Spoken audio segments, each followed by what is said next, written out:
Day 315, Saturday, December 16th. 2 Samuel 19. 2 Samuel 19 1-43 NKJV. And Joab was told, Behold, the king is weeping and mourning for Absalom. So the victory that day was turned into mourning for all the people. For the people heard it said that day, The king is grieved for his son. And the people stole back into the city that day, as people who are ashamed steal away when they flee in battle. But the king covered his face, and the king cried out with a loud voice, O my son Absalom! O Absalom, my son, my son! Then Joab came into the house to the king, and said, Today you have disgraced all your servants who today have saved your life, the lives of your sons and daughters, the lives of your wives and the lives of your concubines, in that you love your enemies and hate your friends. For you have declared today that you regard neither princes nor servants. For today I perceive that if Absalom had lived and all of us had died today, then it would have pleased you well. Now therefore, arise, go out and speak comfort to your servants. For I swear by the Lord, if you do not go out, not one will stay with you this night, and that will be worse for you than all the evil that has befallen you from your youth until now.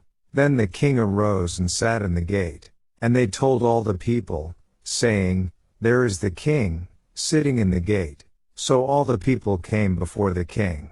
For every one of Israel had fled to his tent. Now all the people were in a dispute throughout all the tribes of Israel, saying, The king saved us from the hand of our enemies, he delivered us from the hand of the Philistines, and now he has fled from the land because of Absalom. But Absalom, whom we anointed over us, has died in battle.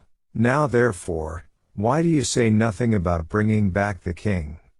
So King David sent to Zadok and Abiathar the priests, saying, Speak to the elders of Judah, saying, Why are you the last to bring the king back to his house, since the words of all Israel have come to the king, to his very house? You are my brethren, you are my bone and my flesh. Why then are you the last to bring back the king?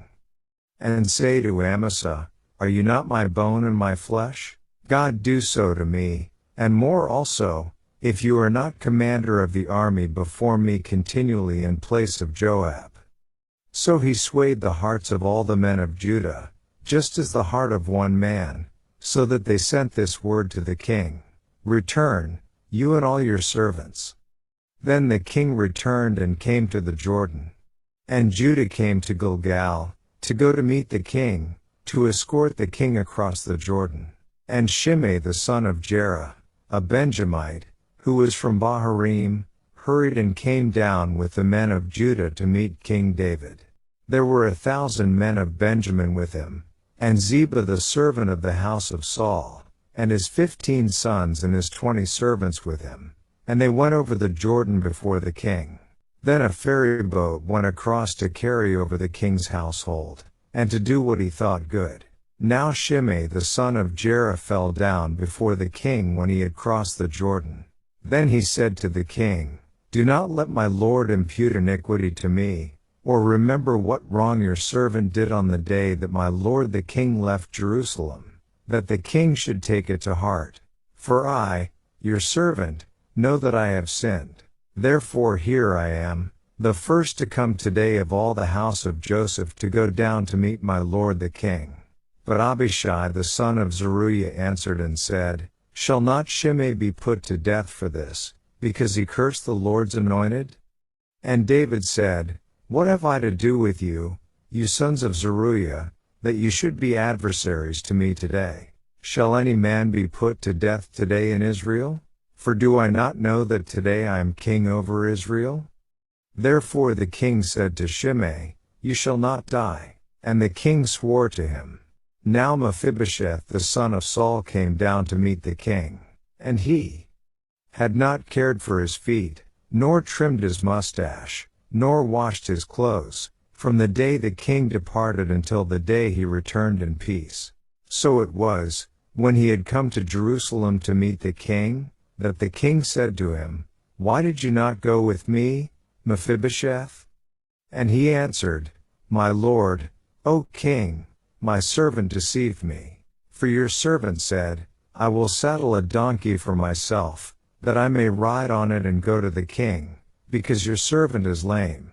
And he has slandered your servant to my lord the king. But my lord the king is like the angel of God. Therefore do what is good in your eyes. For all my father's house were but dead men before my lord the king. Yet you set your servant among those who eat at your own table. Therefore what right have I still to cry out any more to the king?" So the king said to him, "Why do you speak any more of your matters? I have said, you and Ziba divide the land." Then Mephibosheth said to the king, "Rather, let him take it all, inasmuch as my lord the king has come back in peace to his own house." And Barzillai the Gileadite came down from Rogelim and went across the Jordan with the king, to escort him across the Jordan. Now Barzillai was a very aged man, 80 years old, and he had provided the king with supplies while he stayed at Mahanaim, for he was a very rich man. And the king said to Barzillai, "Come across with me, and I will provide for you while you are with me in Jerusalem." But Barzillai said to the king, "How long have I to live, that I should go up with the king to Jerusalem? I am today 80 years old. Can I discern between the good and bad? Can your servant taste what I eat or what I drink? Can I hear any longer the voice of singing men and singing women? Why then should your servant be a further burden to my lord the king? Your servant will go a little way across the Jordan with the king. And why should the king repay me with such a reward? Please let your servant turn back again, that I may die in my own city, near the grave of my father and mother.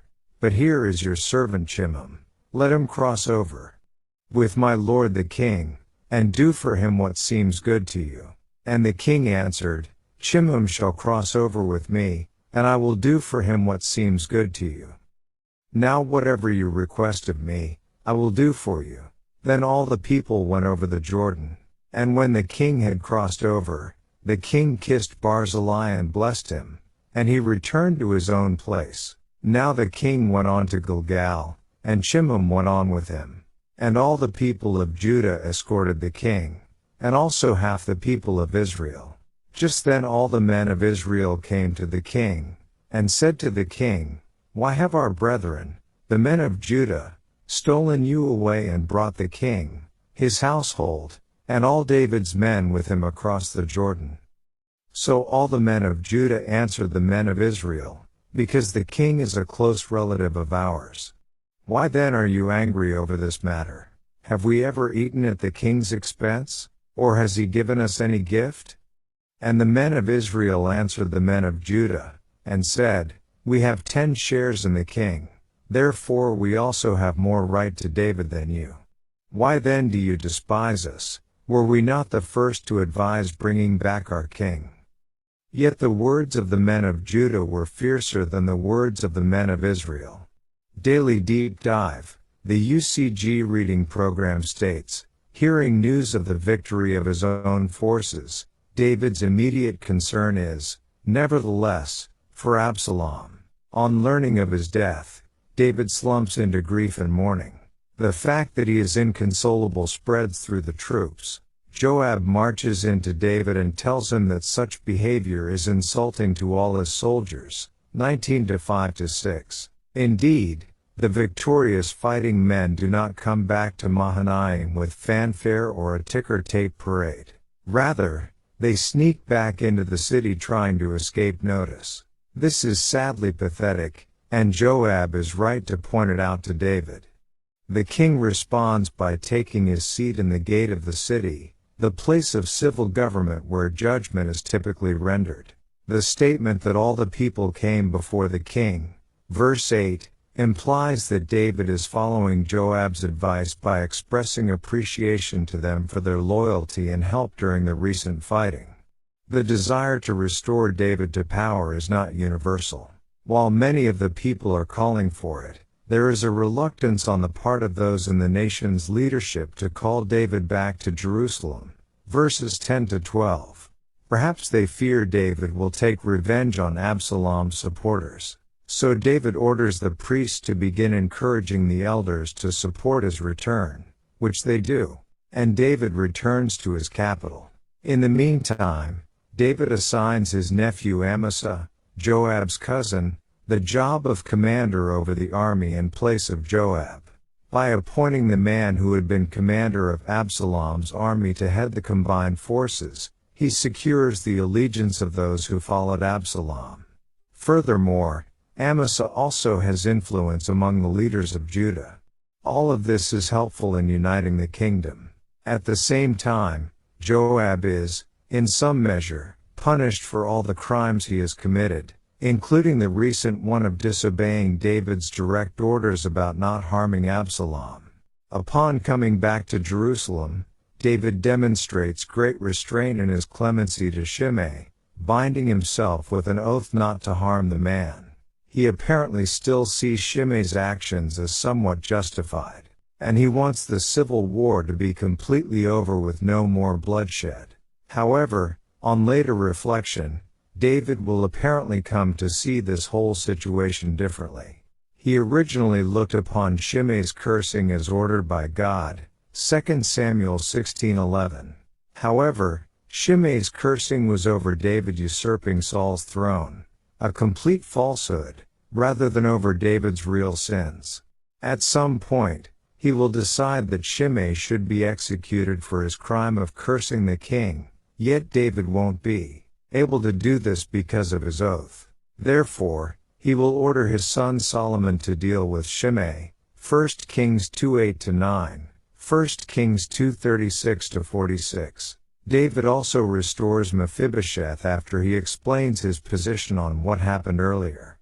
We read a different version given by his servant Ziba in 2 Samuel 16:1-4. There is quite a contrast in the two stories.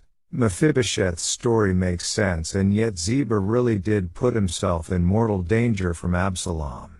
Not knowing who is telling the truth, the king requires that the two men divide the wealth equally between themselves. After all, what else can he do at this point?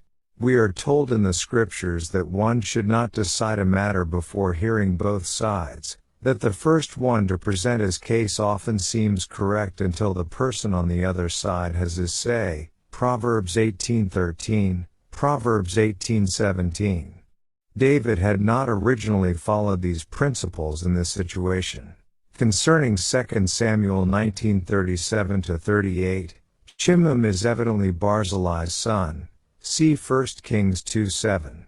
Barzillai declines to accept David's offer for himself, but suggests that Chimham be the recipient of David's gratitude in his stead, to which David readily agrees. Next we see the growing rivalry and resentment between Judah and the northern 10 tribes of Israel.